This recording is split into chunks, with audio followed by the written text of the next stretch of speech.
Assalamualaikum warahmatullahi wabarakatuh. Bangsa Rusia dan Ukraina merupakan satu bangsa yang berasal dari kerajaan Ruskiv pada abad ke-9 Masehi. Kala itu, kerajaan Rus mempersatukan suku dan klan yang tersebar di barat Belarusia dan timur Rusia. Namun sayangnya, kerajaan Ruskiv bertahan hingga abad ke-13 Masehi karena kerajaan ini dihancurkan oleh kekaisaran Mongol yang menginvasi Eropa. Bangsa Rusia kemudian mendirikan negara sendiri setelah berhasil mempersatukan provinsi-provinsi di utara Ruskiv dan kemudian berubah menjadi Imperium Rusia.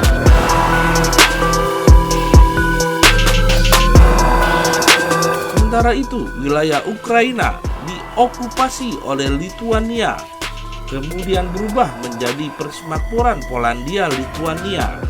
Pada abad ke-17, Imperium Rusia secara bertahap mencaplok wilayah Ukraina, hampir menguasai keseluruhannya pada akhir abad ke-18. Setelah satu abad berlalu, Imperium Rusia diruntuhkan oleh Revolusi Bolshevik pada tahun 1917. Gejolak politik ini turut mempengaruhi Ukraina.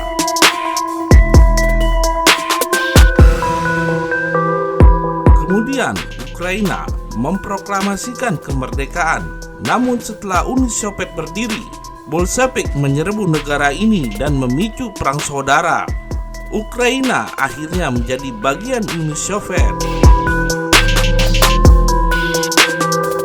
Namun pada tahun 1932 sampai 1933 terjadi peristiwa kelaparan yang merenggut nyawa jutaan orang di Ukraina. Peristiwa ini adalah titik balik utama dalam hubungan Rusia dan Ukraina. Para sejarawan di Kiev menggambarkan peristiwa tersebut sebagai genosida yang diatur oleh pemimpin Soviet saat itu, Joseph Stalin, yang menghukum warga Ukraina karena menentang kolektivitas paksa lahan pertanian.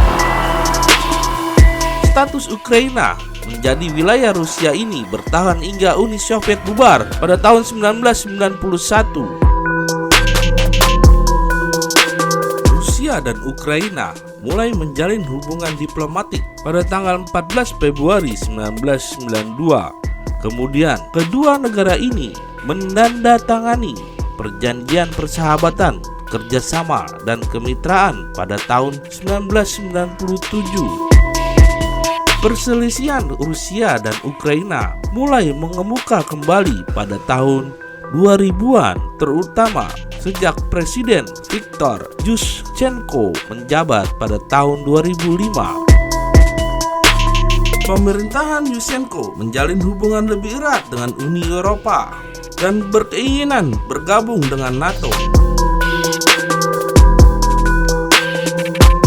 Di lain sisi, Rusia dan Ukraina juga berselisih perihal pasokan gas. Moskow menuduh Kiev ingin bersekutu dengan Barat sekaligus mengeksploitasi gas murah Rusia. Kremlin menuduh Ukraina mengirimkan senjata dan pakar militer ke Georgia. Namun penjualan senjata kemudian terbukti tidak terkait konflik, tetapi sesuai dengan kontrak jual beli yang ditandatangani Ukraina dan Georgia sebelum perang. Hubungan Rusia dan Ukraina kemudian berubah erat pada era Presiden Viktor Yanukovych pada tahun 2010. Sejumlah pengamat bahkan menyebut Yanukovych sebagai presiden Ukraina yang paling pro-Rusia.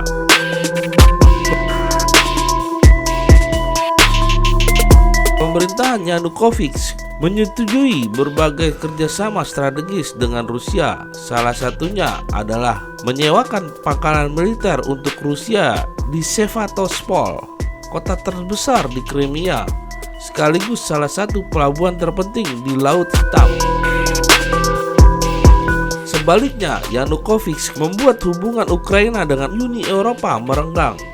sang presiden menolak menandatangani politik dan perdagangan bebas dengan blok negara-negara Eropa pada tahun 2013.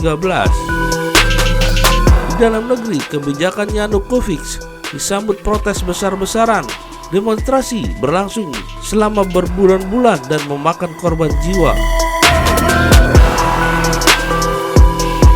Krisis politik membuat parlemen Ukraina merencanakan voting pemakzulan Yanukovych dan sang presiden pun kabur dari Kiev menjelang voting. Situasi kemudian berbalik. Suksesor Yanukovych menandatangani perjanjian dengan Uni Eropa dan membersihkan anasir-anasir rejim sebelumnya dari pemerintahan. Sejak itu, Ukraina lebih condong ke barat dan memicu perselisihan dengan Rusia. Etnis Rusia di dalam negeri pun tidak terima dengan pemakzulan Yanukovych. Pasukan Rusia menyerbu Crimea dan memicu referendum. Crimea mempromosikan negara sendiri sebelum dianeksasi Rusia. Gerakan separatis lainnya kemudian pecah di kawasan Donbas. Pihak separatis pro-Rusia memproklamasikan diri keluar dari Ukraina. Hubungan Rusia dan Ukraina semakin tegang seiring keinginan Kiev bergabung dengan NATO. Moskow sejak dulu menegaskan NATO tidak boleh menerima anggota negara-negara bekas Uni Soviet. Serangkaian pertemuan diplomatik tingkat tinggi digelar untuk meredakan ketegangan tersebut, namun belum ada kesepakatan yang berarti. Akhirnya pada tanggal 24 Februari tahun 2022, Rusia kembali menginvasi Ukraina dengan dalih keinginan Ukraina untuk bergabung dengan NATO yang akan mengancam stabilitas Rusia. Wassalamualaikum warahmatullahi wabarakatuh.